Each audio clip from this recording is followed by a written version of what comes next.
हरतालिका व्रताची पूजा कशी करावी? सर्वप्रथम पाटावर लाल कापड अंथरून घ्यायचे आहे. त्यावर शिवलिंग ठेवायचे आहे किंवा वाळूचे शिवलिंग तयार करायचे आहे. पाटावर 5 खायची पाने मांडून ठेवायची आहे. त्यानंतर महादेवाची पूजा करायची आहे. शिवलिंगाला बेलपत्र अर्पण करायचे आहे. त्यावर फुले अर्पण करायची आहे. पाटावर तांदूळ ठेवून त्यावर पार्वती व सखी यांच्या मूर्ती ठेवायच्या आहे. त्यांचीही पूजा करायची आहे. पार्वती माता आणि सखी यांना ओटीचे साहित्य अर्पण करायचे आहे. मनोभावे हरतालिकेची पूजा करायची आहे.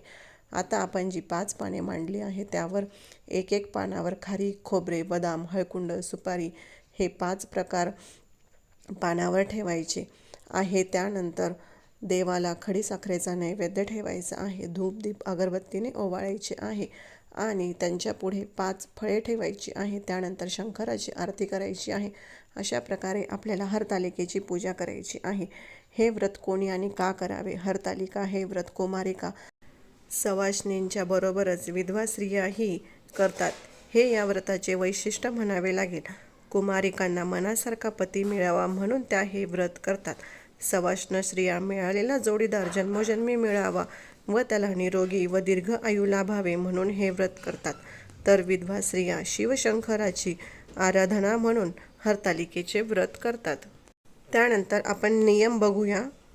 एकदा हरतालिका व्रत पाळायला सुरुवात केली की ते आयुष्यभर पाळावे लागते. तुम्ही आजारी पडल्यास तुमचा नवरा किंवा दुसरी स्त्री तुमच्या जागी हे व्रत करू शकते. हरतालिका हे व्रत निर्जल करतात. कठोर नियम पालन करणारे या दिवशी पाणीसुद्धा ग्रहण करत नाहीत. एकदा हे व्रत धरल्यास ते सोडता येत नाही. दरवर्षी विधीपूर्वक व्रत करण्याचा नियम आहे. हरतालिकेच्या उपवासाचा त्रास होऊ नये म्हणून तुम्ही व्रताच्या दिवशी पपई, सफरचंद, डाळिंब, पेरू किंवा केळी इत्यादी सेवन करू शकतात. नारळ पाणी, लिंबू पाणी, डाळिंबाचा रस आणि उपवासाला पिल्या जाणाऱ्या इतर द्रव्यांचे सेवन तुम्ही करू शकतात. हरतालिकेचे पूजन हे परंपरेनुसार सकाळी किंवा प्रदोष काळात केले जाते. ह्या उपवासाला तिखट चालत नाही.